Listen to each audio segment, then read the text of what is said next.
एक व्यापारी और एक चोर की कहानी।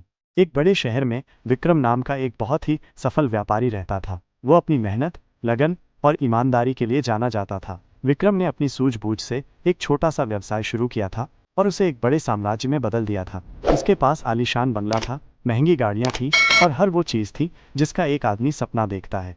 लेकिन इन सब के बावजूद विक्रम अपने परिवार और कर्मचारियों के प्रति हमेशा विनम्र और उदार रहता था। उसी शहर में एक और व्यक्ति था जिसका नाम राजू था। राजू एक कुख्यात चोर था। वो चोरी करने में माहिर था और हमेशा अमीरों को लूटने की फिराक में रहता था। राजू बहुत चालाक था, लेकिन उसके अंदर कोई नैतिकता नहीं थी। वो मानता था कि अमीर लोग पैसे के ढेर पर बैठे हैं और उनसे थोड़ा पैसा चुरा लेना कोई बड़ी बात नहीं है।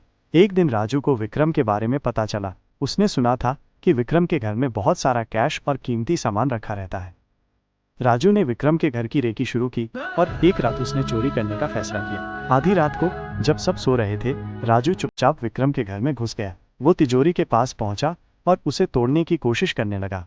तभी अचानक विक्रम की नींद खुल गई। उसने आहट सुनी और कमरे से बाहर आया। उसने देखा कि एक नकाबपोश आदमी उसकी तिजोरी तोड़ने की कोशिश कर रहा है। विक्रम घबराया नहीं। उसने शांत मन से राजू को देखा और कहा, कौन हो तुम और मेरे घर में क्या कर रहे हो? राजू पहले तो चौंक गया, लेकिन फिर उसने अपने चाकू निकाल लिया और विक्रम को धमकाने लगा। मैं एक चोर हूँ, राजू ने कहा, और मैं तुम्हारा सारा माल लूटने आया हूँ। अगर तुमने जरा भी आवाज़ की तो अंजाम बुरा होगा। विक्रम मुस्कुराया। तुम मुझे लूटने आए हो?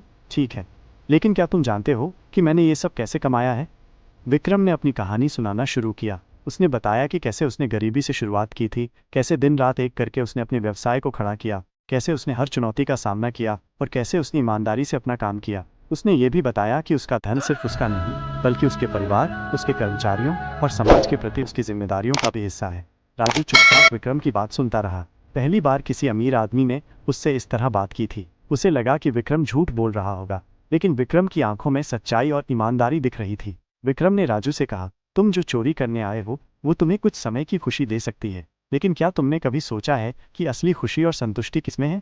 असली खुशी दूसरों की मदद करने में, अपने दम पर कुछ बनाने में और ईमानदारी से जीने में है। विक्रम ने राजू को समझाया कि उसके पास अभी भी मौका है अपनी जिंदगी बदलने का। उसने राजू को एक छोटा सा काम करने का प्रस्ताव दिया जिसमें उसे ईमानदारी से मेहनत करनी होगी और विक्रम उसे अच्छा वेतन देगा। राजू हैरान था। वह एक चोर था और विक्रम उसे काम दे रहा था। राजू ने कुछ देर सोचा और फिर उसने अपना चाकू नीचे रख दिया। उसने कहा, मुझे माफ़ कर दीजिए सेठ जी, मैंने कभी नहीं सोचा था कि कोई मुझसे इस तरह बात करेगा। मैं आपकी बात समझ गया। राजू ने उस दिन से चोरी छोड़ दी और विक्रम के पास काम करने लगा। उसने ईमानदारी से मेहनत की और कुछ ही सालों में वो विक्रम की कंपनी का एक भरोसेमंद कर्मचारी बन गया। इस कहानी से हमें ये सीख मिलती है कि सिर्फ पैसे कमाना ही सफलता नहीं है, बल्कि ईमानदारी, नैतिकता और दूसरों के प्रति हमारी जिम्मेदारी भी उतनी ही महत्वपूर्ण है। कभी कभी एक सही बात, एक सही मौका किसी की ज़िंदगी बदल सकता है।